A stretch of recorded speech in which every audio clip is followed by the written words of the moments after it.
Hello, fellow fans. I'm Mark, and unite with me is my co-host. If you ever have a weak argument, he will find the kryptonite in it. It's Bryan. What up, Bryan? That is my superpower. That and good looking and being the man in the chair. He's a man of many superpowers. Well, welcome everyone to UWF. On the last episode, Bryan and I united to get you ready and excited for summer. Check it out. We talk about movies, Bryan's parents' guide to summering. I'm going to use it. It's a word. I'm going to use it. On this episode, we unite to review the new Superman. Is it the Man of Steel or is it the Man of Meh? Find out as Bryan and I review Superman as UWF starts now. All right, let's do this one last time. Truth is, I am Iron Man. Football is life. I solemnly swear that I am up to no good. X never, ever marks the spot. Is Star Wars the one with the little wizard boy? This is the way. Avengers! Assemble. Ah, chills. Literal chills. Hello, fans. Hello, Bryan. Thank you all for uniting with us as we talk about all things fandom. Please give us a rate or review wherever you listen so we can unite with more fans out there on the UWF network. Follow UWF on Facebook, Instagram, X, Twitter, and join us on Discord where you get fun conversations with fellow United nerds as well as Discord benefits. Bryan, we have a new Superman movie and our listeners want to know, are you a Superman fan? No, not at all. I think the unbeatable nature of the character makes him far from interesting. I will say, as a Superman fan, whenever I read comics on the Man of Steel, I avoid those. I like the more flawed, or no, not flawed, more vulnerable Superman. There we go. That's why Smallville, shout out Smallville, shout out Talkville podcast with Michael Rosenbaum. Love it. Superman is learning his powers, but he's still got weaknesses. That's why I love Smallville. If you remember on our TV episodes, it is on my Rushmore. Bryan, do you like any of the Superman properties, any shows, comic books, or movies? Do any of them you at least enjoy? I mean, I grew up watching Lois and Clark, right? Dean Cain. My mom loved that show. Yeah. I watched Lois and Clark. Yeah. I've seen maybe 10 episodes of Smallville total. I've never watched the show. Again, I don't know. Superman and Lois I heard was good, but I haven't dove into that one either. Again, it's just not a character that I find very interesting. I think Man of Steel is good. You love Zack Snyder. Well, that's another debate, but we'll talk about why I find this one so much better than I do Man of Steel. There's on HBO the new animated My Adventures with Superman. Haven't watched that one either. I've watched the original Justice League cartoon. Yeah. Bryan, well, how do you feel? We just got a quote. This may be controversial, but here on United We Fan, we're all friends. David Superman. Oh God, Bryan, you're gonna get me for this. I'm gonna go for the last name. David Cornswet. Hornswoggle. Cornswet. Yep. Okay. They asked him, would he love to suit up? What would he be more excited for? May not be quoting the question quite exact, but whatever. Would he be more excited to suit up as Superman again or to be in the Star Wars universe? And he said Jedi Knight. So does that make you like him more?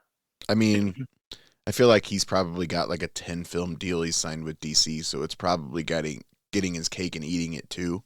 But we'll talk Jedi Knight David Cornswet at some point in this episode.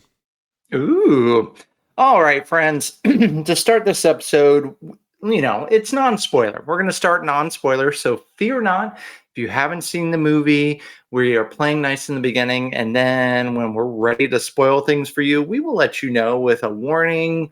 I'll make some noises for you, and then you can just come back to us when you're ready for the spoilage. Bryan, First off, I have to vent about my AMC experience now. Now, they put on their app that the movie will start about 25 to 30 minutes after the posted start showtime. I saw two movies before this recording. I did a double feature. I saw the new Jurassic Park. God, follow us on social media so you can read how that I thought that was just a mess. But anyways, the movie started 33 minutes after the posted showtime. Superman started 31 minutes. I hate just, I know I was going to get some taken used to, but like you show the Odyssey preview and then you're like, oh man. Seen the Odyssey preview yet. Really? Both movies had it for me. Yeah, I didn't get it for F1. I didn't get it for this. I haven't gotten it. I haven't even gotten the updated Fantastic Four one. But anyway, go ahead. Which is probably good for you, right? So anyways, yeah, Christopher Nolan, the Odyssey, Matt Damon, and Ford commercial. And that just took all the winds out of my sail. Sorry, Odysseus, it did. And then comes the AMC commercials where, no offense to the actors, but the Coca-Cola AMC commercial just annoys me, gets so many eye rolls. With that couple that just goes from movie to movie. Yeah. No, that one's gotten hey, old. let's do a dance-off movie. Why? Hey, let's do a bad Fast and Furious. Oh, God. Anyways, and then you get Nicole Kidman, which I've been on a good streak where I haven't had anyone clapping or wooing or applauding. But then, of course, before Superman, there were the Nicole Kidman followers there. So heartbreak feels good in a place like this. The Nicole Kidman one is like a third of the length it used to be, though. True. Anyways, so we're talking about Superman, non-spoilers. Thank you for going on a rant with Mark. Don't forget, if you go into the Dolby, you get about 16 different times they're going to tell you you're watching it in the Dolby. Yeah. So you'll get the Dolby telling you how great Dolby is, sound and picture quality. Then you'll get the filmmaker saying how they filmed it with Dolby in mind, which I'm pretty sure they do that for other companies. They'll be like, all right, now replace Dolby with IMAX. Replace it with 4DX. I went on IMAX and I didn't get any of that. Really? Different rules at new theaters, though. I had to cancel my A-list because there's only one AMC within like an hour of me. No. Anyways, so non-spoiler, Brian, I want to, first off, let's talk your thoughts on the suit. Do you like the super suit? Yeah, it was good. I wasn't paying enough attention.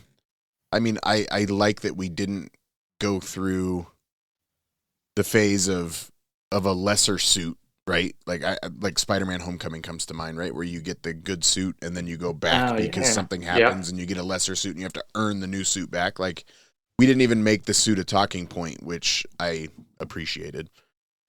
Yes. Yep. You just went into it. That's what I loved about this one. We don't need any more origin stories. We don't need to see Kal-El coming from Krypton as a baby and growing up in Smallville. We have a show for that. We have other movies for that. It's fine. So the suit, I loved it. I think it was perfect for this Superman. But, one suit works for this movie. The suit would not have looked good in Man of Steel. Just as, I don't think this Superman would have been great in Man of Steel. So that's because if you put this suit in Man of Steel, it's too bright and it completely stands out because Man of Steel is dark.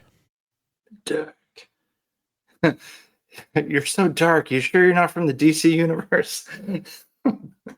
Anyways, so Man of Steel, Brian, I walked into the theater and it was full. People were excited. People had their popcorn buckets. People had their Superman shirts.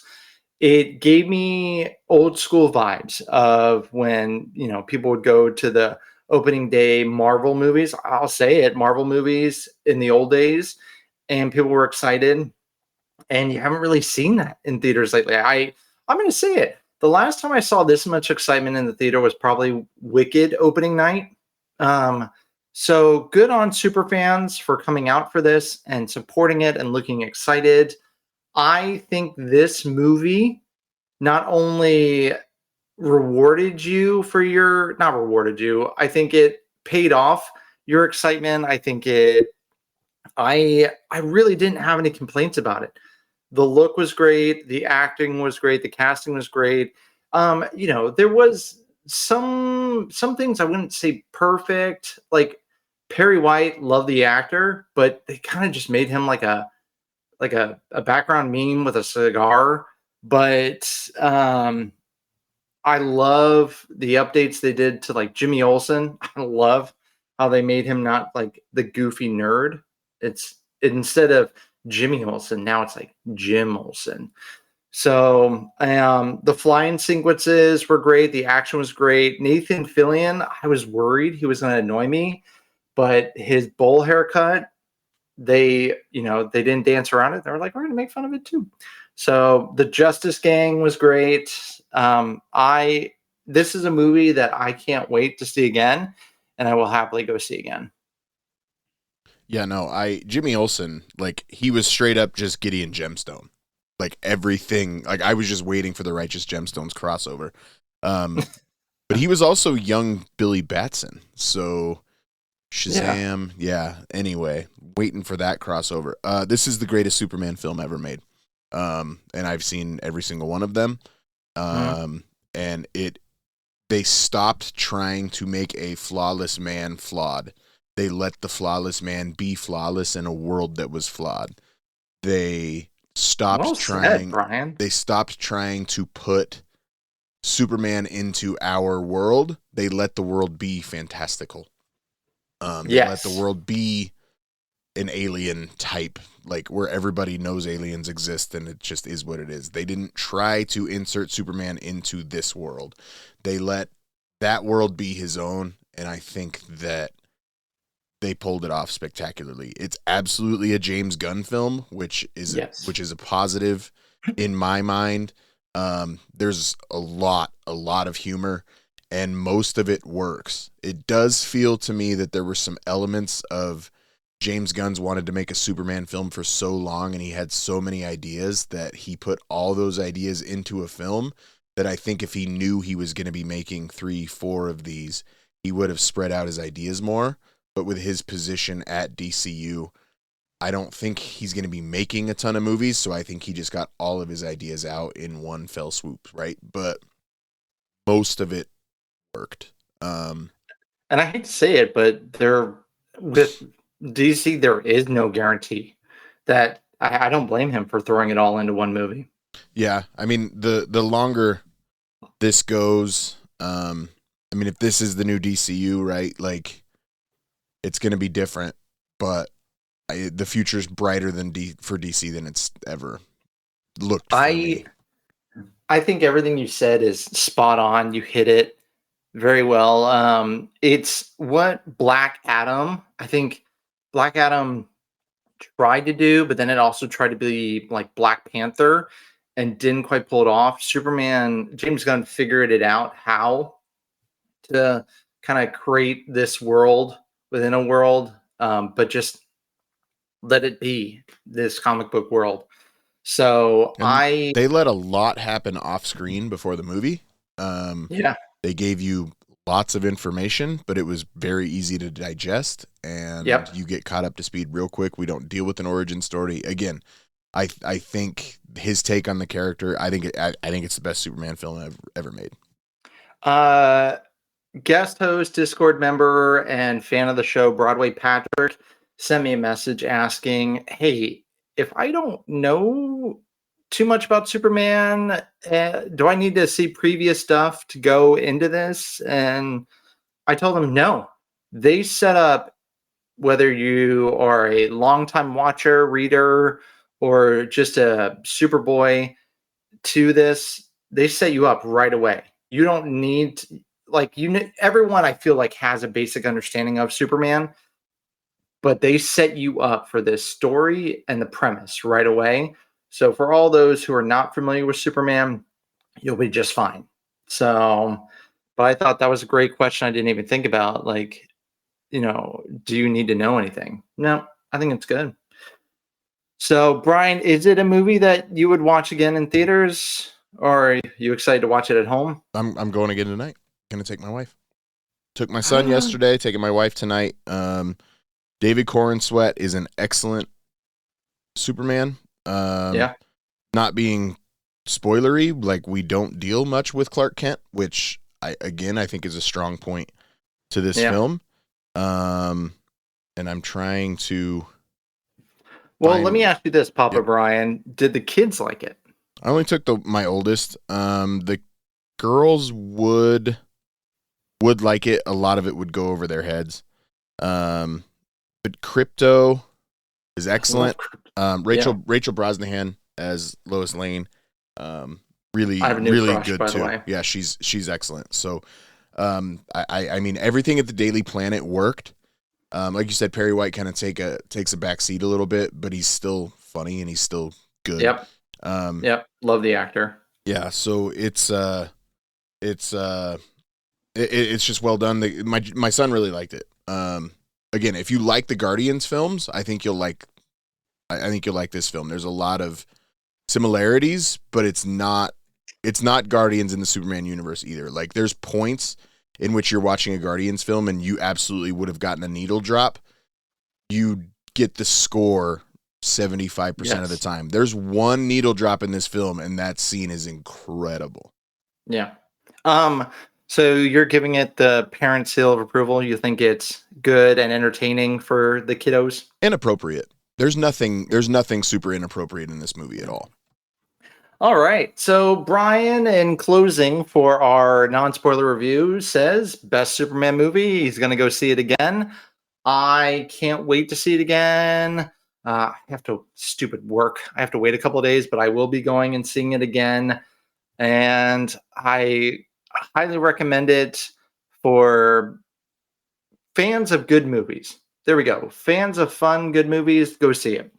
All right, listeners, if you haven't seen the movie, or if you don't want spoilers, this is the point where we are going to warn you.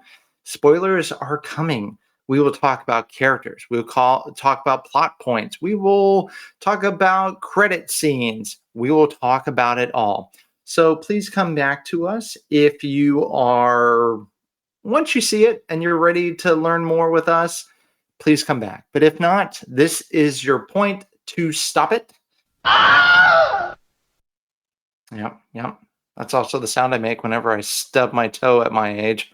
Anyways, so Bryan, let's get into the spoiler territory right away. We start off with title cards letting you know when he came to Earth, when he revealed himself, and then essentially, 3 hours ago or 30 minutes ago, Superman got his ass kicked for the first time ever. 3 minutes Pardon ago. my language. 3 hours ago, 3 hours ago he met the hammer, and then 3 minutes ago, all the threes. It felt very James Gunn right away. Yeah, I loved it. There was a good way to start it. That's why I was saying if you're not a Superman fan, that starting point will have you ready and locked in. And then essentially we get into the scene with him whistling and Crypto coming. I could have easily been annoyed, been like, why did they reveal the opening scene? But I didn't care. Crypto jumping on him like that is, if anyone's had a dog or been around a dog when you're just trying to relax or you're in pain, the dog doesn't care.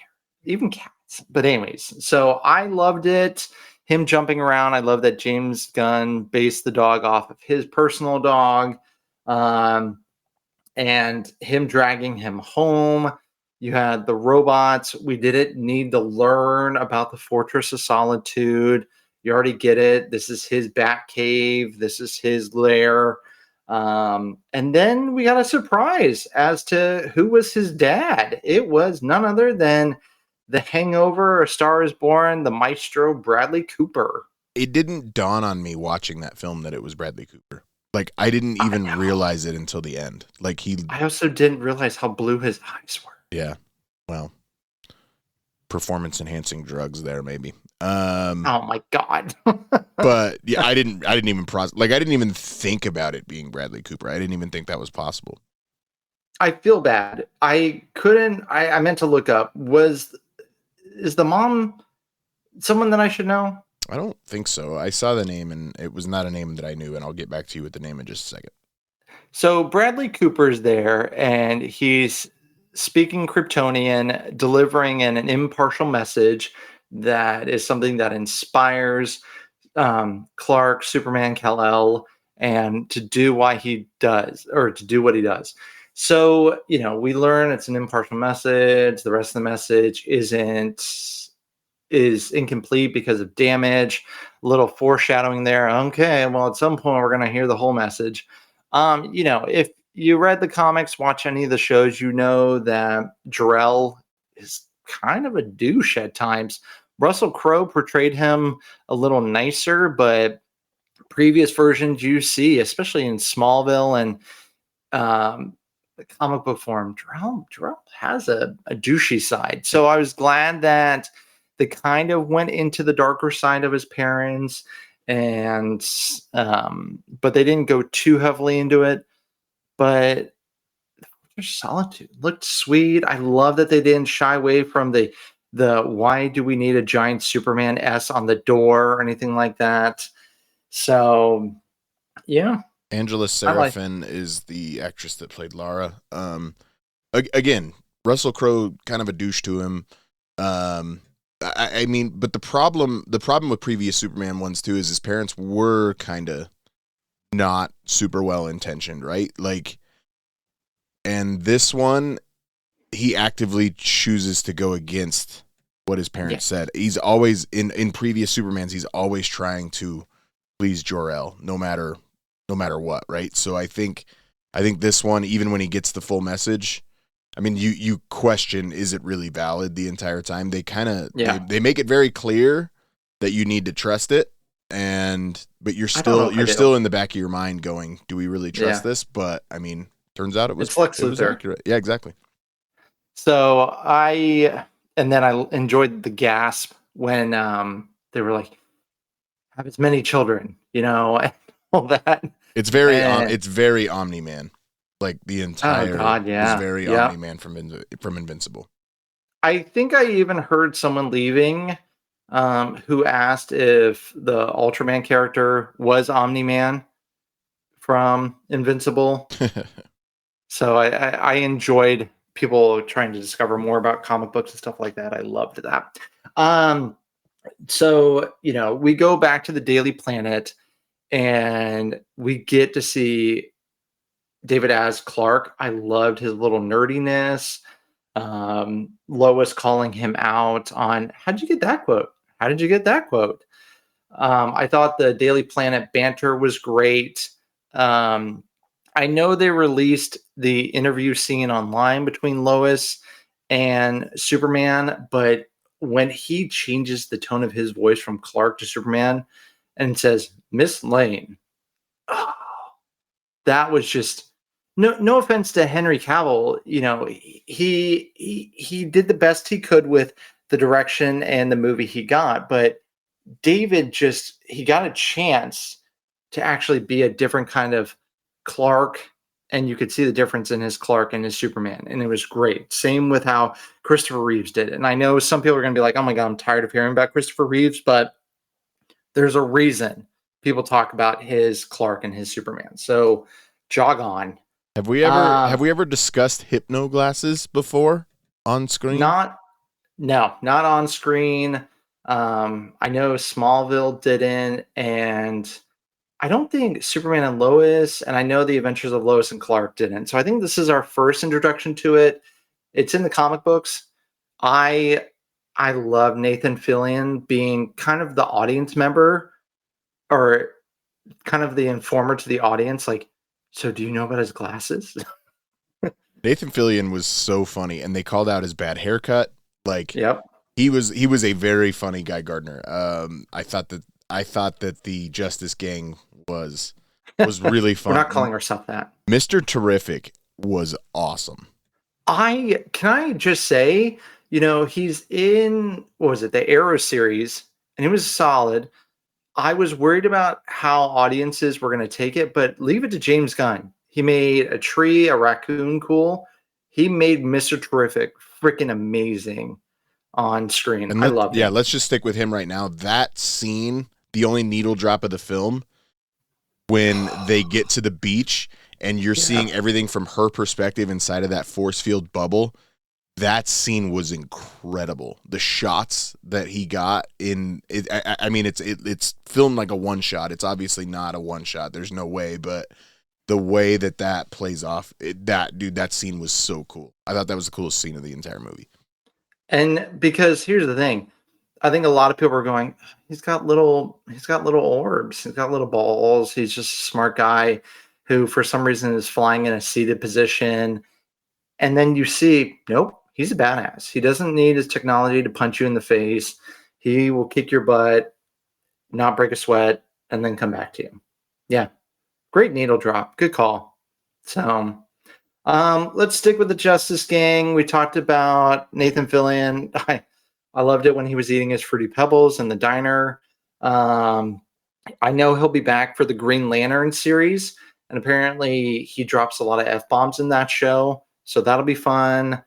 Hawk Girl. I think she was a good counterbalance to the rest of the Justice Gang.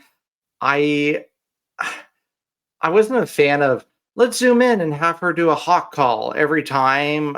She's like, okay, we get it. She does like the hawk scream. That I was just like, all right, fine, let's just move on. But at least they kind of kept the hawk scream, which I mean I kind of appreciate, right? It shows the weirder side of the comic book world. Dora the Explorer, man, she's all grown up. She is. I did enjoy when the president of the one country is like, oh, you're just like Superman. Nope. That was great. That was cool. Sean Gunn as Max Lord. He'll be back in the Lantern series, I'm pretty sure. So that was a fun little cameo. Yeah, they dropped that he's funding the Justice Gang. Yes. But we didn't see him until kind of his Stan Lee cameo on the news at the end. Yes. Yep. So, and then if you look at the Justice Gang, their little Justice Society hall, you'll see some of the old members that I appreciated the paintings on the wall. And I think that was just very well handled. The costumes look great. And I'm forgetting. I feel like there was another cameo that I'm forgetting. We talked about Max Lord and Sean Gunn, but anyways. Metamorpho. Element Man. He was fun, man. I liked him. Yep. And then he's got his little green baby. Yeah, I think Joey. Great name for a young baby. But the fact that Metamorpho's on the team now because he simply likes the name Justice Gang really made me laugh. That part when he explodes from acid and then he's just a floating head, I was dying. I thought that was so funny. Yep. I wasn't sure how they were going to do that, but once again, so they're like James Gunn making it work. So, we'll see them, I'm sure, again in the Lantern series that will be coming to HBO. That'll be good. But Bryan, let's talk about the big three. We got Superman, we got Lex, and we got Lois. Lois, it's Rachel, right? Rachel Brosnahan. Yep. From the Marvelous Miss Maisel. Maisel? I don't know. Maisel. Who? Yep, there it is. Maisel. I thought I loved her. No offense to Amy Adams. I'm going to blame it on not giving her much to work with because, well, she's should be Oscar winner. And then Kate Bosworth from Superman Returns just was horribly miscast. Margaret Kidner as the original Lois Lane was perfect for that Superman.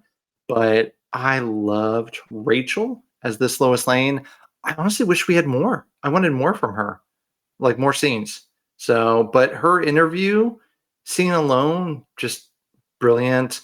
Her not being as easy to swoon over Superman, I thought was a great touch for her character. But no notes. I hope to see more of her. Yeah, you don't know the first time you meet her that they're together, right? Like they fool the audience too, that their banter going back and forth is truly, is this Clark, is this whatever. And then Clark's in the apartment making breakfast without wearing the hypno glasses. So you're like, does she know? And then they get that out of the way pretty quick too. So we just don't deal with any of the origin stuff. Jumping in 3 years into his career as Superman, like it's much. I just like the approach. Bryan, do you eat breakfast for dinner? Oh, all the time. All the time. So good. I think he made her pancakes and eggs. And she complained about it. Yeah, I like breakfast. At breakfast. What? Breakfast for dinner. Elite. No. And then we got a new Lex Luthor. So my question, actually, when we talk about her interview with him, she asks where he grew up, right? And he says, I can't tell you that. Their relationship was to a point where he clearly told her where he was from, because later in the film, when he's recovering and unconscious, she takes him to Smallville. Yeah. And that kind of says a lot about their relationship too. Like I think everything about the relationship between Lois and Superman specifically was handled perfectly. And I loved Clark's parents. Absolutely loved them. They were so funny. Just their goofy nature and how just the mom small talking time into they are. speakerphone. Yeah, it was so funny. I just thought Clark's parents were great. I thought they were handled perfectly, and his fear of Crypto ripping the cows apart cracked me up. Hilarious. That was a James Gunn joke there. Easily. But it was, I mean, you would say coming out of this film that there was too much Crypto, but I think it was handled exactly how it should have been. There was a lot of Crypto though. There was definitely more Crypto than I thought, but it was never forced. Right. And you're like, what do you mean a foster situation? Then we figure that out later in the film too. I thought that was good. Yep. So the parents were great. The scene between him and his dad, I got goosebumps. That did get one of the applause. Before we recorded, I told Bryan how my showing had several applause moments from the crowd. I love when a movie gets the crowd so involved where they cheer, they woo, they applaud. I get it for when Captain America says, "Avengers, assemble," or everyone is showing up through the portals in Endgame. When Defying Gravity was going on for Wicked, you had people clapping. I get it. But choose kind of your moments so you're not taking the people out of the moment in the movie, I guess is what I'm saying. And, I know a lot of people are going to have different feelings on this, but I had people clapping at different points in this movie to where I was just going, all right, are you just going to clap at every like movement, like statement and stuff like that, to where I'm going, can you please stop clapping? This is the hocus pocus syndrome, man. People are trying to out-fan the person next to them. Oh God, yeah. So I just to me it was annoying, like when someone repeats a joke in the line where they're like, so and so said this. Shut up. Literally they just said it. We don't need you to repeat the line. Or when someone is singing a song, like when I saw the Ninja Turtle animated movie and the song "What's Going On," the needle drop came on, the guy 2 seats down from me decided to sing it. Stop. You're not the center of attention. So I don't know. Bryan, did you have people clapping during your showing? No, and I was worried about that too. I texted you. There was clappers in my Fantastic Four trailer. I'm like, that's not a good sign. But no, I had no clapping throughout the film.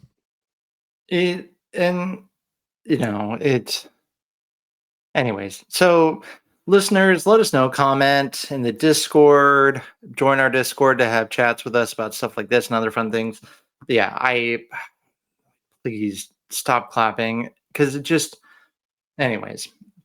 So, but the parents were great, loved it. The writing was great. Lois, so Lex, Nicholas Hoult, who I love ever since the movie About a Boy. You've seen him in The Menu, Mad Max, X-Men, Beast. So I everyone always goes about Gene Hackman's Lex. I love Michael Rosenbaum's X from Smallville. Jesse Eisenberg's Lex was, that's what that movie wanted. Wasn't a huge fan. I don't mind Eisenberg's Lex, but again, it was very Zack Snyder heavy, right? I think if you look at who he was going for, now if you see a lot in the news where you got Musk and Bezos and all that, you would see, oh, I can see where he got his inspiration from then. But this Lex was something different. He wasn't as cold as, say, you read in some of the comics or even the animated Superman. He was definitely more vocal, but he was still smart. And oh my God, that scene where he's trying to get Superman to talk, and you kind of see a clip of it with him in the revolver playing Russian roulette. That was dark. Yeah, that happened fast. That was a bummer. He even said that. He's like, wow, that well, he didn't get any of the answers he wanted, right? So yeah. No, it was Lex was good. Like kind of his approach to the threat that Superman was to him, and they explained that pretty well. You're wondering how he got into the Fortress of Solitude so easy. I didn't necessarily see a clone of Superman coming, right? But this is where I talk Jedi Knight. Yeah. Like he looked like Episode 3 Anakin Skywalker. Ultraman looked exactly like the Darth Vader version of Superman. Yep. I didn't quite figure out, I was like, how did he open that? So he had me guessing on that. Yeah. This isn't the end for him. They gotta bring him back somehow. Superman for David, I think he played a perfect, I mentioned it before, perfect Superman, perfect Clark Kent. Brandon Roth he was doing what he was told, trying to be Christopher Reeves, so he didn't really get a chance. Henry Cavill, his Clark, he didn't really get a chance to be like nerdy, bumbling Clark. So we really just saw more Superman with him. But I hate saying Christopher Reeves over and over, but I love Christopher Reeves. But I think David was the best example of balancing both that we've seen in a long time. Yeah, so Dean Cain was far more Clark than he was, which was the name of the show, right? So yeah. But yeah, so I can't believe how little we dealt with Clark Kent in this film. It was literally 10 minutes. Yeah. When we did, though, you saw him at home in Smallville, talking to his parents, and then you saw him for a second trying to be cute in the kitchen, and then in the office, him and Jimmy having a little handshake. I thought was fun. So, but yeah. The music, loved the music. I am perfectly okay with them always using John Williams as a throwback, but they didn't just recycle it like they did for Superman Returns. John Ottman, who did the score for that movie, I think brought a lot of good, fresh, original music. But this one, I loved it. They leaned into it. It also brought back that old school feel, which is what they were going for. Don't get me wrong, Hans Zimmer's Man of Steel score, I think, is one of the most underrated Hans Zimmer scores ever. But I loved the music. We did get a needle drop. You brought that up. But there was also the punk band. James Gunn wrote a song for them that plays during the credits. I enjoyed that. So the music for the movie, top notch. Highly recommend the score. There aren't as many needle drop songs, though. I didn't realize that until the credits were rolling. And there's only like 4. Yeah, no, like this was James Gunn dialing that side of him back a ton. And I think it worked because there's a couple of times when Superman's fighting the giant Godzilla whatever thing and he's flying through the air, and like this is where you would expect James Gunn to drop in a needle drop. Instead, he just brings up the volume on the score. That would have felt too Guardians. And it worked. Yeah, exactly. So I think James Gunn balanced himself quite a bit, but he couldn't help himself all the way, and I'm glad he dropped one on that beach.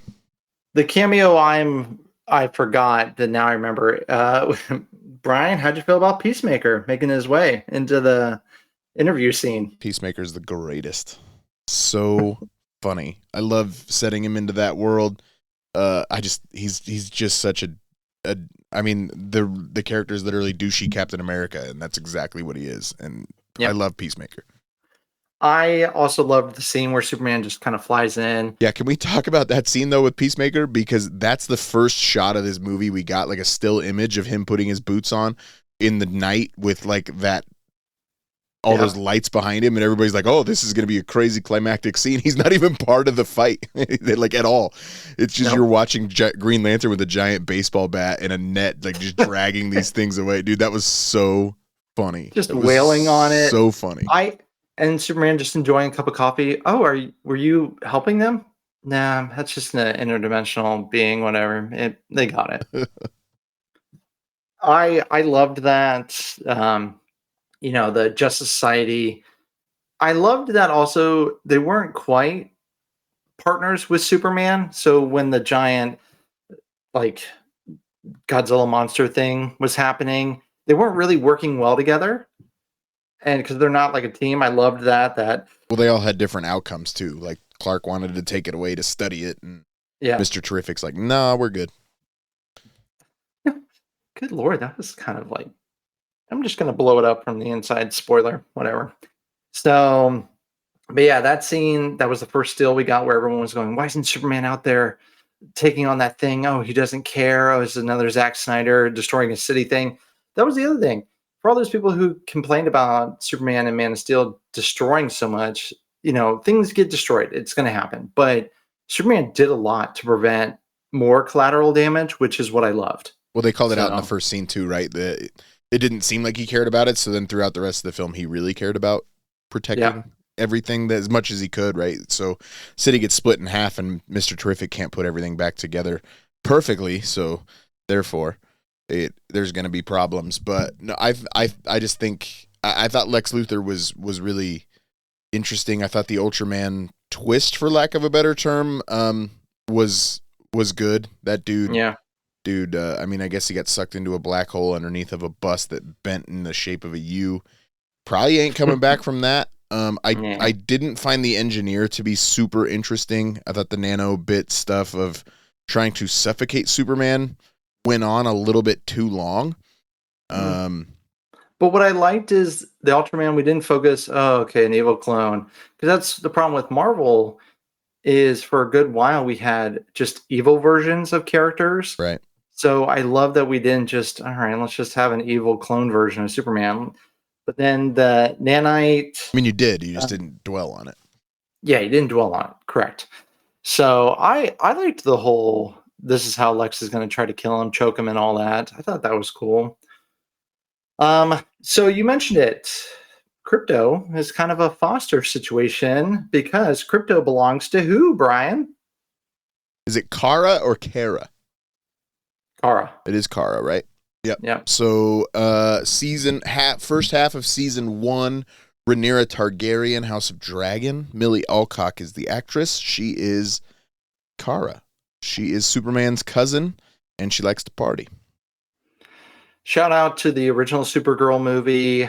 Months later, got a huge crush on her. Check out the extended version if you can find it. It's a far superior version. But yes, Supergirl. You see, I love how that's how she is. She's like what if party Thor. Yes. Oh, wow. That's a great comparison. So, she's getting her own movie. Jason Momoa as Lobo is going to be in it, which is going to be great. But I loved how, Superman and was it Robot 4? Gary? Is it Gary? Yeah, Gary. Gary. Voiced by Alan Tudyk. Yeah, I can see why the dog is so disobedient. So that's Crypto's never been Kara's before, right? For it to call it a foster situation, I thought was interesting. So he was almost like, he obviously loved Crypto, but he kind of retrieved Crypto just as a duty as the uncle because he was in charge. So therefore he had to get him back. Bryan, if you were Superman and you got Crypto to sit so you could leave and then he starts whining and whimpering, would you have been the Man of Steel strong enough to leave him whimpering like that, or would you have caved? No, I don't cave on stuff like that. As a father of 4 and a dog, like if you cave on stuff like that, you're just gonna be caving your entire life. You gotta figure it out. These are wise words from Papa Bryan. So, Bryan, once again, how did you feel about the movie overall? Best Superman movie ever made. That doesn't mean it's the greatest film ever made. There are some flaws. There are some. I'm not throwing this into my top 10 movies of all time, but when you give me a character I have no interest in and you still tell a story that is compelling, and Yeah. it's not that I don't like the character. I don't like the character of Superman within a comic book movie context. I like the character of Superman as a character because I like comic book movies and stuff like that. But long story short, what I'm saying is greatest Superman movie ever made. Not the greatest movie, but I really like this movie. And if this is the direction of the new DCU, I'm in. I will put it on my Superman Rushmore, which is Smallville, Superman the movie, Superman, and then probably Superman the animated series. I love that. But shout out to Superman and Lois, the CW show that was sadly cut short. The Clark Kent and Lois casting for that show was perfect as well.